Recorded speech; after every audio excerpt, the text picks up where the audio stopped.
There was a genocide that wiped out nearly 1 in 8 people in Rwanda. Welcome to this special edition of The Newsmakers with me, Imran Garda, where we'll spend the next hour talking about the attempted extermination of a people and its impact today. As we begin, it's important to remember that this taking of around 1 million lives was not done by a weapon of mass destruction or played out for years on the battlefields of a war.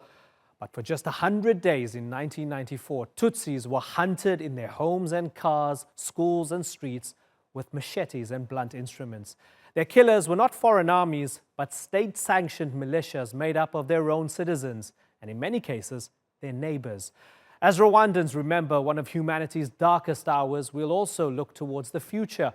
We'll ask how much of the country has healed and examine how well the government is doing its job to prevent such an atrocity from ever happening again. We begin the conversation with this report from Melinda Nusifora.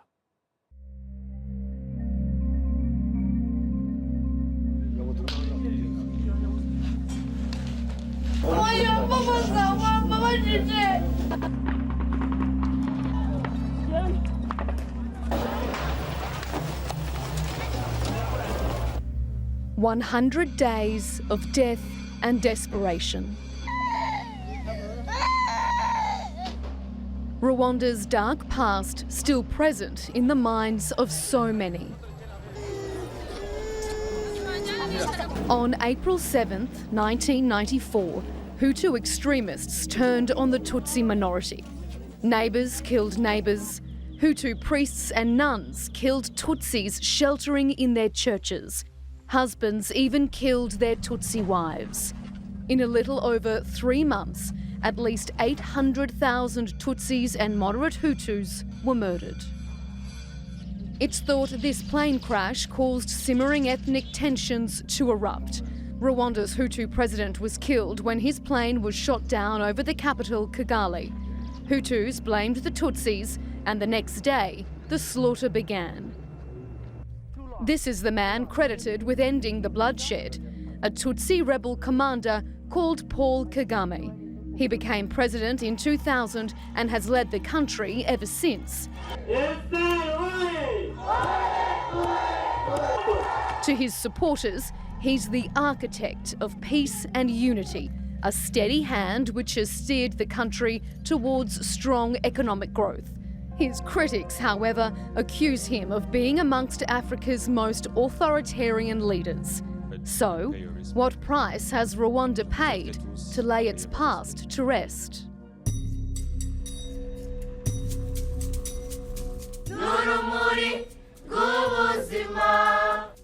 At the weekend's memorial ceremony, marking 25 years since the genocide began, President Kagame said Rwanda is a family once again.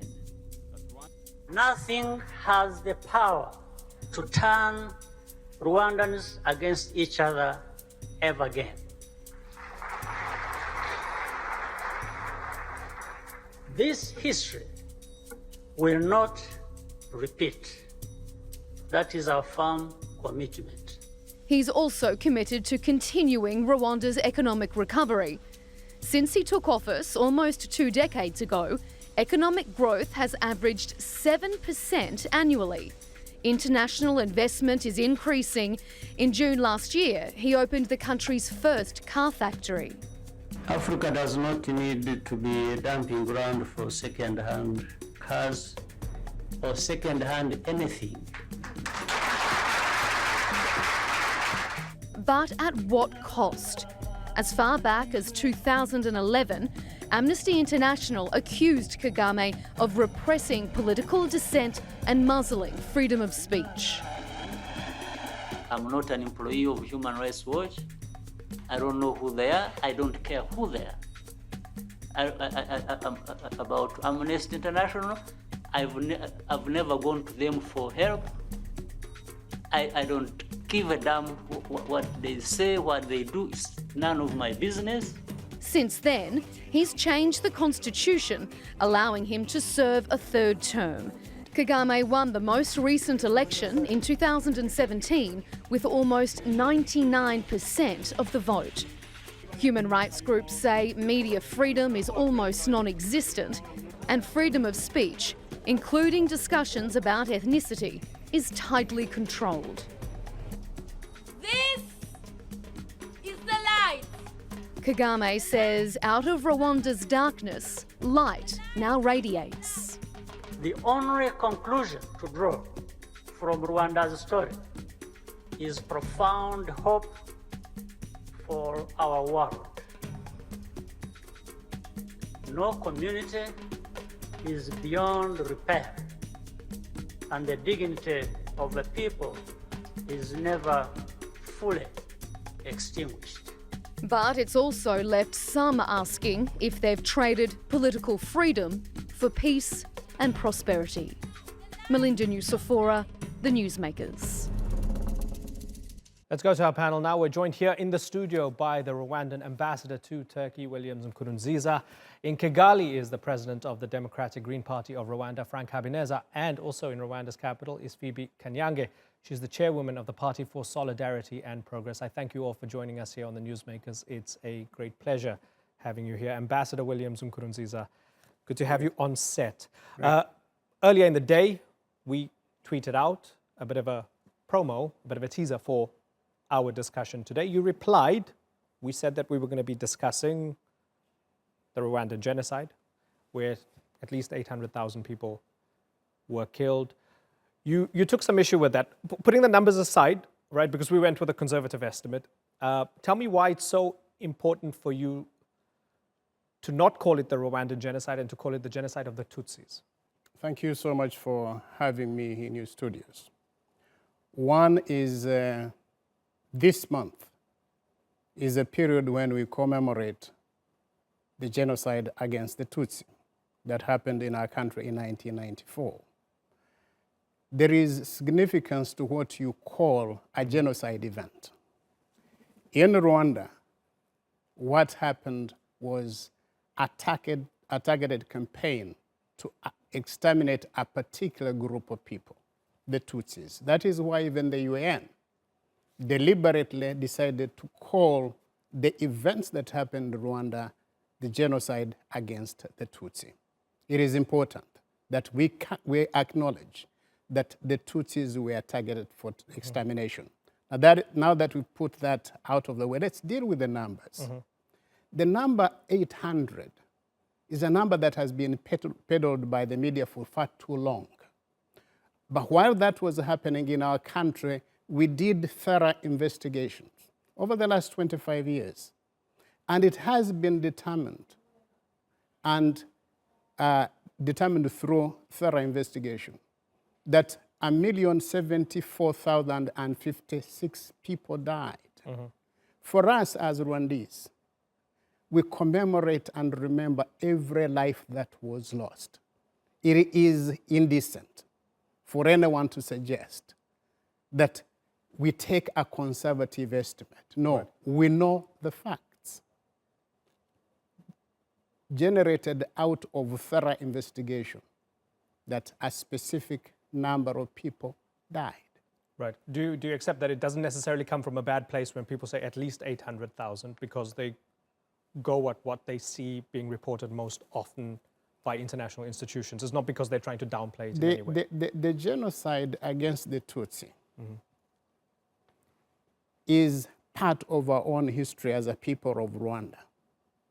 We know the story more intimately than anybody else. We lived it in 1994, and we live it every day. As my president said yesterday during the ceremony in Kigali, we exist in a state of permanent commemoration. Right. Every day, in everything that we do. And for us, the memory of every one of the people that died is extremely important. Each of the 1 million plus people that died, each one of them had a name, and we know the names. Each of them had a dream. And our memory of each one of them, it helps to keep their names alive.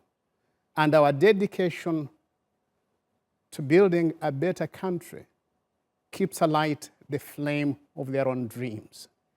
And that is what the president says, we are in a state Right. of permanent commemoration. But we must remember everyone, because every life that was lost had significant value. Well, And certainly, on both of them, on calling it the Tutsi genocide, I am personally in agreement with you. I think it is a fair argument. And in terms of the numbers, if that is the best available evidence to show... it's not actually not, Imran, it's not the Tutsi genocide, it is the genocide, genocide of the against Tutsi. Against The Tutsi. Yes. As a better term than the Rwandan genocide. Thank I'm in you. agreement with you. And if the number of 1 million plus from Rwanda's government is more verifiable than the 800,000, then we stand corrected here. Frank Habineza, it was 25 years ago, a quarter of a century ago. Genocide, ethnic cleansing, mass rape. This is without heavy weapons. This was a lot of the time in close quarters. Horrendous genocide. Has the country healed? Yes, I could say that the country is in the process of healing. And if you see where we're coming from, I mean, if you were here in 1994, 1995, everything was upside down. The country was at ground zero. People were running away from each other. We have thousands and thousands of people in refugee camps, and others who are still outside the country. And the new government made efforts to return all the refugees back home. And it was a difficult process because this was a situation whereby killers were living with survivors. It was a difficult process. But efforts have taken place. We had a National Unity and Reconciliation Commission, which has done a lot of work to reconcile Rwandans.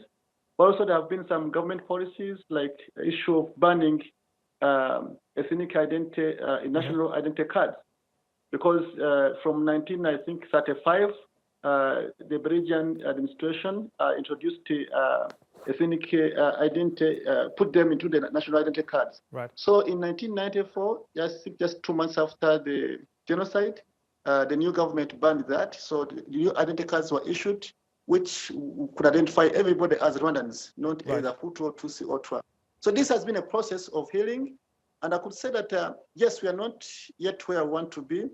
There's still some challenges, but at least we are able to live together. We are able to work together, and we are able even to marry again from each other groups here, so which was not the case. So the people still have wounds in their hearts. There's still challenges, especially for the survivors, but you could see that there's progress here. Phoebe, there are those who say, and we heard it in the report preceding this discussion, that Rwanda has made miraculous steps in stabilizing the society and having prosperity, but it has come at a price, and that price has been authoritarianism. Do you agree with that? Yeah, the price was just to forgive and to ask the remaining one, which were Tutsi, who have been killed and massacred in 1994. The only thing they remained was to forgive. That's why I agree that we have changed, many things have changed. As the President of the Republic said yesterday on commemoration of 25 years, was only to forgive. Mm-hmm. So far, the country is working miracles and make together each and everyone. There is no nationalities mentioned in our ID as the president of Green Party said. Right. Yeah. Okay. So let me ask the ambassador here, and we talk about the not identifying people ethnically. We know what the Belgians did. That was extreme racism, colonialism, and divide and rule. They created a lot of the problems beforehand, and the Germans beforehand as well. When we look at the current policies, and we observe the metrics, right, for rating Rwanda, infant mortality much better than elsewhere on the continent. In terms of the infrastructure, in terms of education, in terms of universal healthcare, fantastic. But is it not a fair criticism to say that these things have come at a price of democracy? Democracy has had to be lessened for these things to go up. Is that fair? Depends on who is defining democracy. From my understanding. Democracy is about governance. It's about the empowerment of the people. It is about giving people the space to exercise their rights. Now, if you look at the history of Rwanda, since 1962, when it became independent, to today, Rwanda is a lot more democratic than it has ever been. Actually, in 2003, we deliberately put in place the first democratic constitution that our country has ever had, eliminated the single-party system that was there before 1994. Now, in this particular constitution, there is a deliberate effort to promote what our president calls inclusive political dispensation. And I'll show it to you. One, and this is where, as Rwandese, we take exception at people from outside trying to prescribe to us how we should live and govern ourselves. In our constitution, we do not only disallow or disallow use of ethnic terms, particularly because in Rwanda we are we are what you would call a what you would call a monocultural, monolinguistic society, and therefore there are no ethnic groups within our country. What do we have? We had before the colonialist came, we are socioeconomic classes, not tribes. We speak one language. We have one culture. We live together. There is no, in Rwanda, there is no place, geographically speaking, where Hutus live, or Twas live, or Tutsis live. No, we are one community. And that is extremely important. The Constitution discontinued the use of what were called ethnic terminologies in defining who we are. But it also deliberately included multipartyism as part of our political process. We have over 10 political parties in our parliament. So how can somebody say that Rwanda is undemocratic? Certainly. But out of all those 10 political parties and a multi-party system, yes, and an open race, the president gets 99% of the vote. Can you honestly tell me that that is the most accurate representation of what the people want? That 99% of the people want Paul Kagame to rule them until he no longer wants to rule them? I'm actually very surprised he didn't get 100%, particularly because he does an excellent job. But I want to go through history and look at the electoral process and performance of political parties in Germany after the Second World War. The parties in Germany were scoring in 88% and above. Right. The political behavior of post-conflict countries, you tend to see people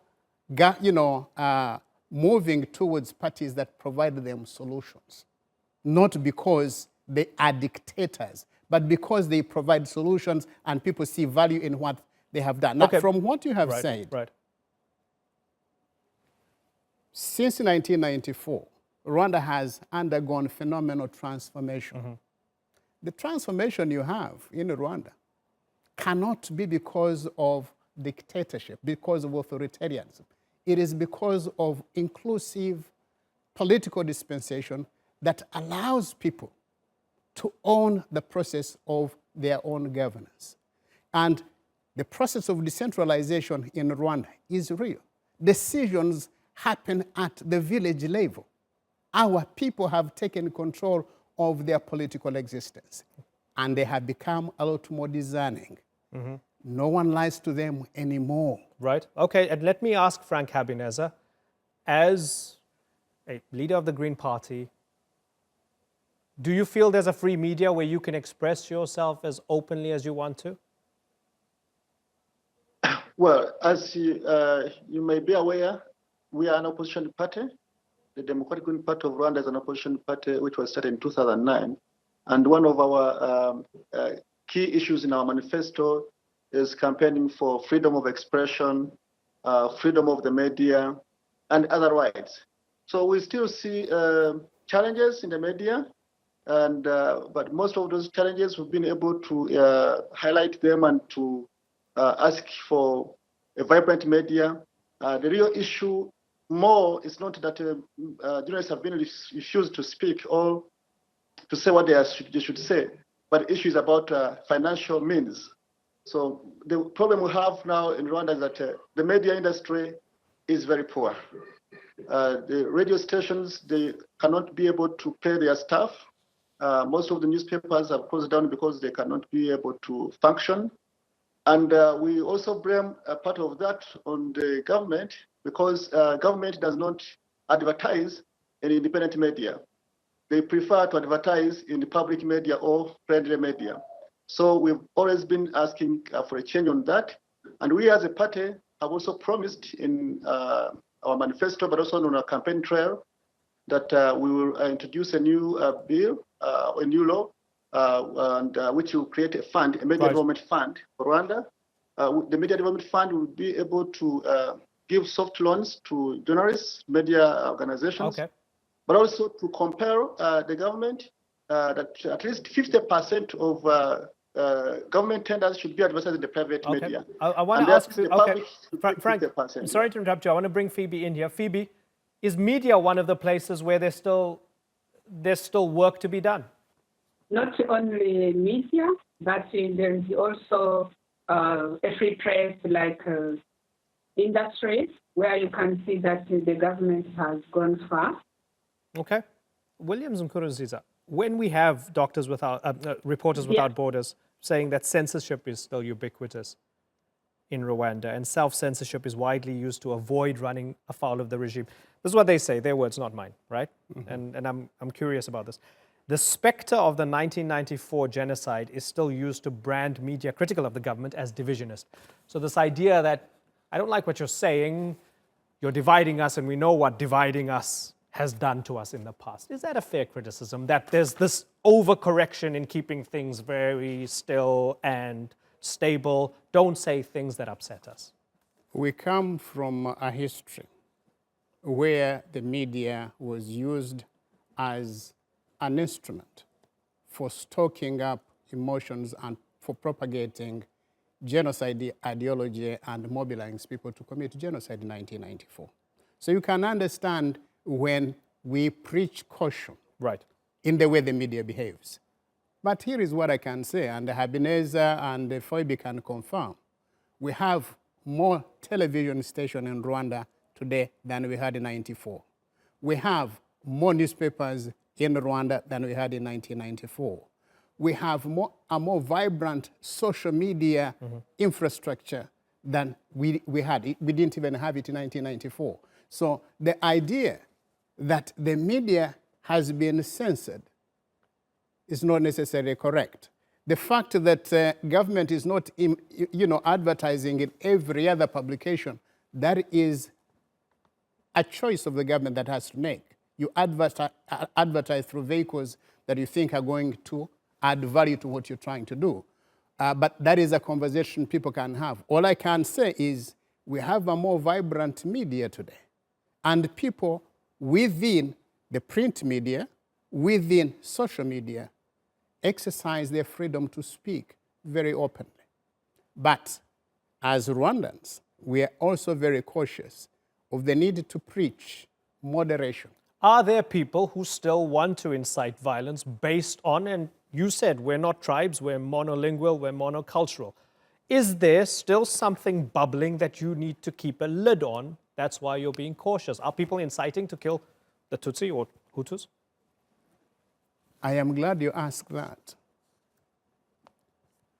The people who perpetrated the genocide against the Tutsi in 1994, some of those elements are still alive and well and active, particularly outside Rwanda. There are so many people that have been charged that have not yet been arrested, and who are still continuing with their very campaign of genocide ideology, genocide denial, and harbor intentions to continue to disrupt and destabilize our country. So those elements are there. They are there in Western capitals.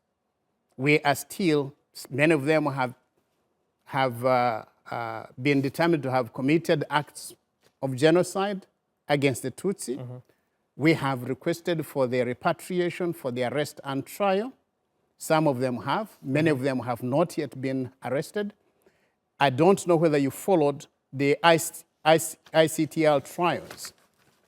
Okay, the International Criminal Court for Rwanda was only able to arrest 91 of the suspects that participated in or orchestrated the genocide against the Tutsi in Rwanda. Only 61% were indicted. Now, very many are still outside there. Okay, and they still continue with their campaign. I want to broaden the conversation to look at Rwanda and its neighbors. Yes. The DRC, Uganda, and so on. I hope you'll stay with us. No problem. Okay, and this is where we thank you, Phoebe Kanyange. Thank you very much for joining us here on the Newsmakers.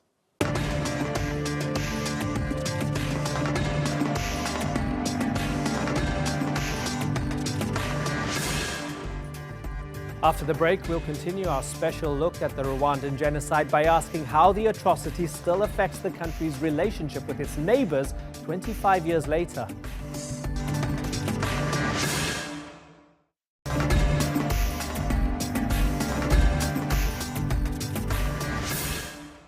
Paul Kagame's political career rose from the ashes of the genocide. A Tutsi rebel leader who led his army into Kigali and ended the killings. Kagame has gone on to rebuild Rwanda's economy and now envisions an Africa that's more united. But where there's praise, there's also criticism. Kagame is upset at his fellow Africans for allegedly backing rebel groups in and out of the country.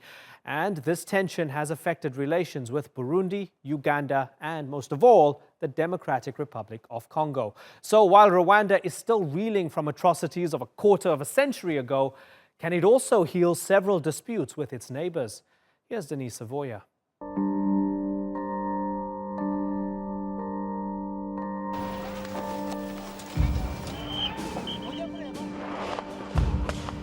With two wars fought over 2 decades, Rwanda and the Democratic Republic of the Congo have a long and bloody history.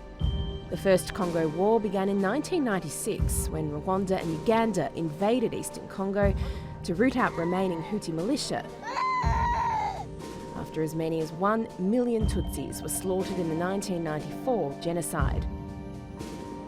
The second began in 1998 over the same issue. That war ended 5 years later in a stalemate. In the years since, the region has experienced violence from a number of armed groups. Rwanda has often justified its position as regional policeman, saying it must protect vulnerable Congolese Tutsis and its own borders from the Hutu-dominated FDLR rebels. But critics say Rwanda's motivation is much less benevolent. The Rwandan military has provided support to Tutsi-dominated rebel groups in the Congo and has been accused of plundering the country's natural resources to line its own pockets.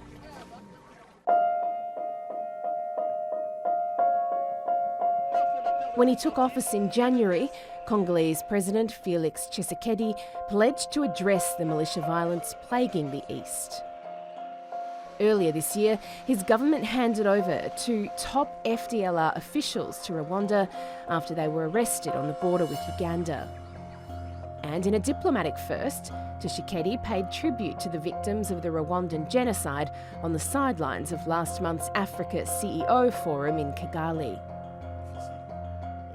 We will not move towards an escalation of violence between our 2 countries. In any case, the DRC offers its assistance in the event of certain difficulties that we can eventually overcome, because our vision is to build bridges between us and not walls.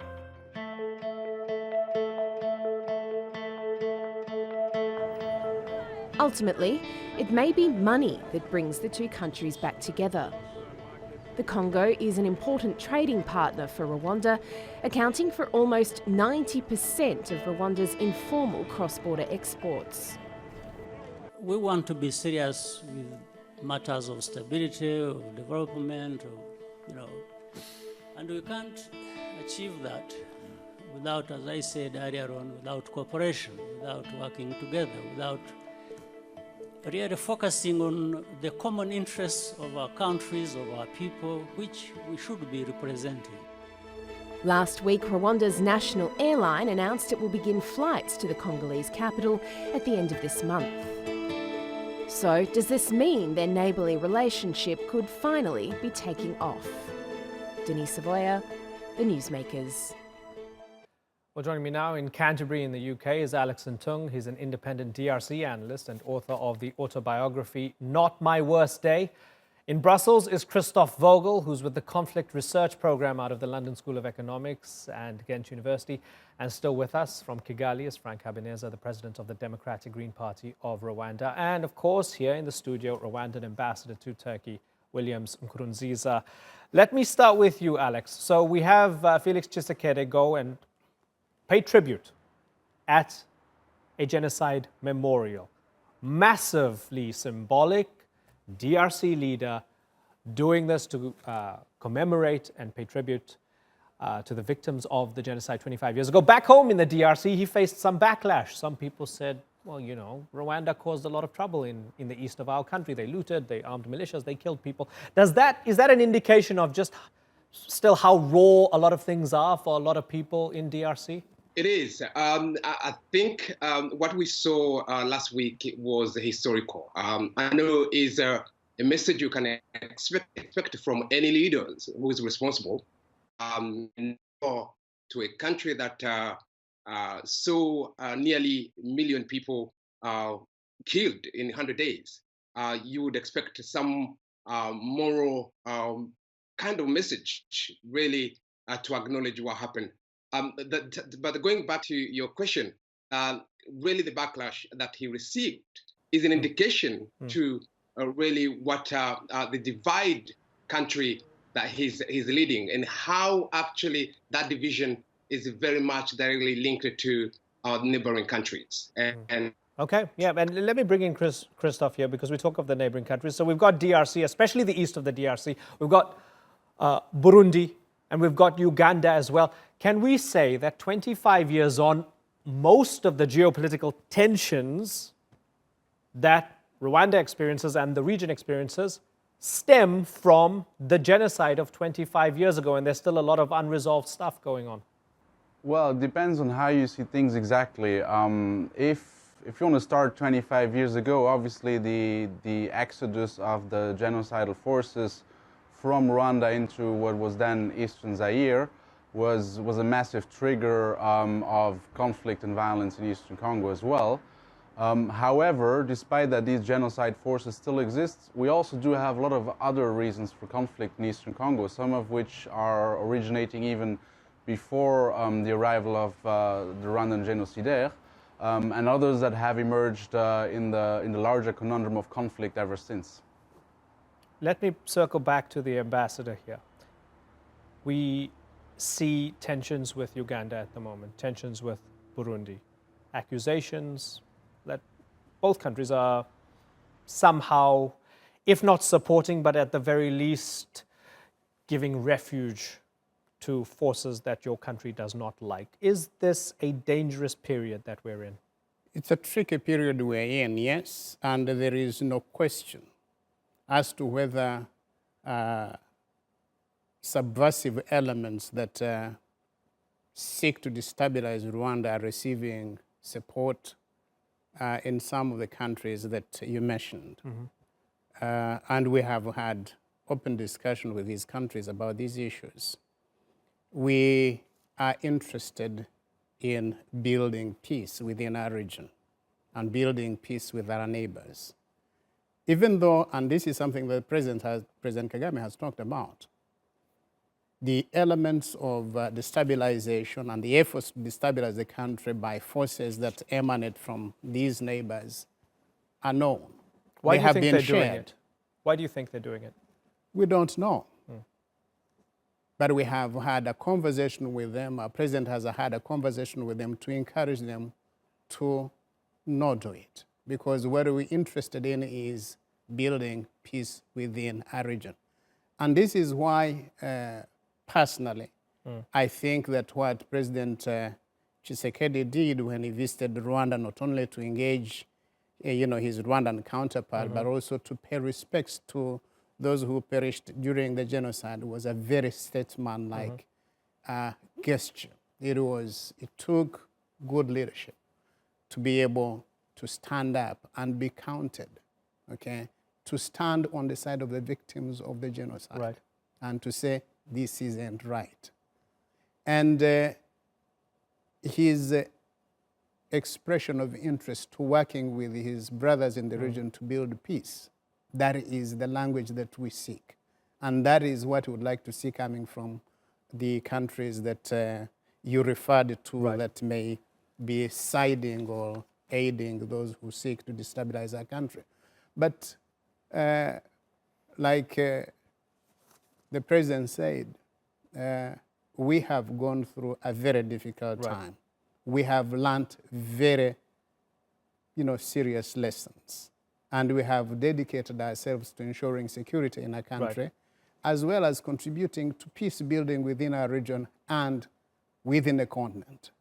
Can I, sorry to interrupt you, can I ask you very directly, with regards Eastern Congo, in the name of never again, do you accept that mistakes were made over the past 25 years in going after the genociders? Yes, they fled across the border, but in that process, getting entangled and getting embroiled, and either through funding militias or sending forces across, people were killed, minerals were looted, and that a lot of Congolese have a point when they're not too happy with the Rwandan government under Kagame. Were mistakes made? Let's step back. One, we did not go to Congo to attack the Congolese or to loot their minerals. We have no interest in that. Not to destabilize Congo, not to loot their assets. But we regard them our brothers. It had happened. It did not happen. We went into Congo to disband a genocidal regime that had killed 1 million plus people in our country, rooted our country, and moved the government to Eastern Congo with the knowledge of the Congolese government of the day. And it has been determined, even through the UN, that this, what was supposed to be a refugee camp, was actually a military base that was set up by these genociders who had intentions to come back and complete the work that they had done within the country. And our government, after 1994, requested the UN to disband this setup that was set up, the setup in Eastern Congo, composed of this former government who had perpetrated the genocide against the Tutsi in Rwanda. And when they did not do that, and because our government regarded them as a security threat, our forces went to go and disband this makeshift military operation that had been set up. Given the bird's eye view of history now, and we can look back at the timeline, do you believe that no mistakes were made during that process? In every war situation, mistakes happen, okay? But the intention of going to Congo was not driven by ill will of the Rwandese government against the Congolese people. Okay. It was driven by a desire by the Rwandese to secure its own borders and to contain what it saw as an existential threat. Understood. And we have seen governments, other governments, travel into countries way beyond their borders to go and fight people that they regard as their enemies. Absolutely. Okay. For us, this was right on our border. Okay. They were armed. They were prepared to return and complete the horrific destruction of human life that they had perpetrated before the Rwanda Patriotic Front stopped them. And we had a duty to safeguard our people and our country by disbanding this particular setup. And today, and I think this is the conversation that my president and President Tshisekedi had when they met, we have no ill will against the Congolese. It was a tremendous symbolic moment Yes. in late March. Let me ask the man from the opposition, Frank. Frank, is your party on board with the foreign policy of Paul Kagame and how he has led the country vis-a-vis its neighbours and how Rwanda sees itself in the world? Well, we have not been comfortable with the part of the foreign policy, especially with our neighboring countries, Congo and Burundi. For us, we put much focus on issues of peaceful means of conflict resolution, whereby people could be able to sit together and negotiate and finish whatever problem is there. So that's what is always our message, as encouraging the government to talk to all those people whom they don't agree with, or those countries they have issues with. But then we have issues, of course, that, like as the ambassador has mentioned, that when you have armed groups, very active armed groups, like in Congo, we have the armed groups and who are part of the genocide. Those as extraordinary circumstances, which need also extraordinary means. So myself, I'm also some kind of expert in war issues. At least I did some courses in that. I would think that some of the issues they've done maybe would have been justified. Because the issue of Congo was very difficult to deal with. But if I say the issues we have with Uganda and Burundi, I strongly advise the government to always find peaceful means of conflict resolution. And I always pray that they should never reach a level of fighting with each other. Alex Ntung, you've heard from the ambassador and you've heard from a member of the opposition here. Tell me what that sounds like to Congolese ears when it comes to Rwanda's reasons for needing, in their opinion, to go into Eastern Congo. There's no doubt. From 1996 to last 3 years, there have been different rebel groups from in times of Laurent Kabila to CNDP and M23, where neighboring countries have supported those movements. Congo has constantly accused Burundi, Rwanda, and Uganda for interfering in its affairs, and either by supporting, by intervening militarily or supporting those groups I've just mentioned. The beginning, the first intervention was incredibly different to the last two. The first one was imminent threat just following the genocide in 1994. Rwanda was facing, and this is something that that really Congo has not had almost a chance to address and recognize. At that time, there were, as Ambassador mentioned, there were many refugee camps around Rwanda in the Goma area. Rwanda had warned the UN, and at that time they were speaking with the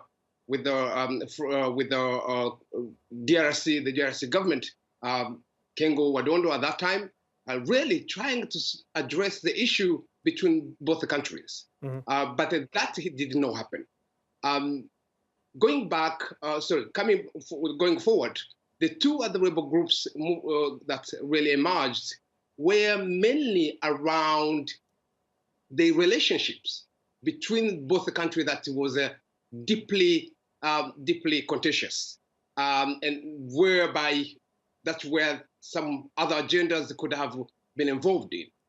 There is no way we can fit the justification of the first intervention of Rwanda in the DRC with the two groups that invaded.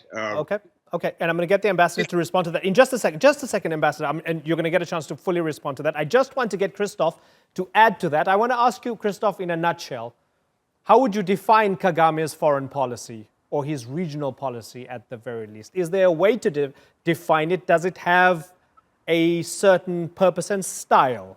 Well, It's probably too long of a question to give a full analysis of President Kagame's or Rwanda's foreign policy, especially through the last 25 years or so. Very much in a nutshell, I see two main streams. One has been obviously a security imperative that has led President Kagame, but also Rwanda as a country to mount a very defensive foreign and security policy with the aim of dismantling and demobilizing the remnants of the forces that carried out the genocide. A second very important stream as well, unrelated to security, is his major push for regional and continental integration, which has become much more visible in the past 5 to 10 years, through the EAC and through the AU. Especially through the push for a continental free trade agreement. So it's not just security imperatives, it's also a broader push for economic integration, especially in Eastern Africa. Okay, let me ask the ambassador. Alex said there's a difference between the first intervention and the next two. You disagree with that? Yes, I do, because Alex seems to think that the genocidal forces that moved into Eastern Congo have left. They are still there. The recent UN report actually pointed at the emergence of another rebel group called P5. So Eastern Congo is still used by these rebel elements, okay, as a staging ground to destabilize Rwanda. So Rwanda is going to always remain interested in what is happening in Eastern Congo. And I repeat, not because we hold any ill will against the Congolese people, against the Congolese state, but because we are interested in our own security, and unfortunately, a lot of this insecurity seems to be coming into Rwanda through Eastern Congo.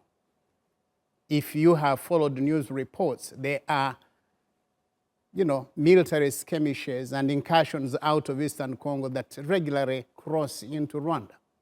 That particular security threat is there, and we remain interested.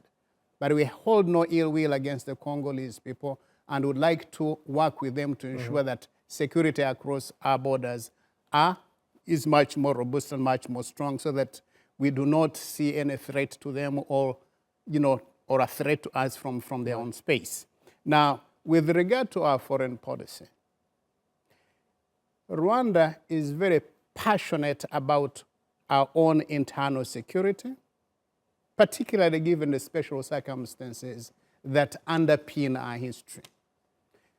The genocide happened. The forces that orchestrated the genocide, some of them, those elements still exist. And they still have friends that want to continue, fueling these, primitive emotions that seem to suggest that you can actually pursue an ideological and a genocidal ideology and live with it. It is something that all of us around the world should fight. But beyond the interest in securing our internal security, President Kagame and his government has been very clear about our commitment as a country to peace within the continent and to peace within the world. That is why today Rwanda is the third largest contributor to UN peacekeeping operations around the world. It is important that one remembers that when the genocide was happening in Rwanda, the international community was completely disinterested. The UN reduced its presence in Rwanda. Right. Okay, and let me build on that then, because it seems as if your president, Kagame, has held some ill will towards the French over the years based on his statements. The French have been blamed by many Rwandans and others for allowing it to happen, for allowing 1 million people to be killed. Emmanuel Macron has come back and said, I'm going to order a 2-year investigation into the French role in the genocide. Is that going to satisfy your president? Our interest is for responsible leaders who had a role in the commission or aiding the commission of a genocide in Rwanda to own up. But that is their decision. And we will wait to see what comes out of this particular initiative before we can take a view. We will not make demands on anyone. We think that the best service that we can do to ourselves as a people, and this is what the president has said, is we need to own our own condition, find solutions that bring Rwandans together. Ambassador Williams Nkurunziza, Alex Ntung, Christoph Vogel, and Frank Habineza, thanks for joining us here on the Newsmakers.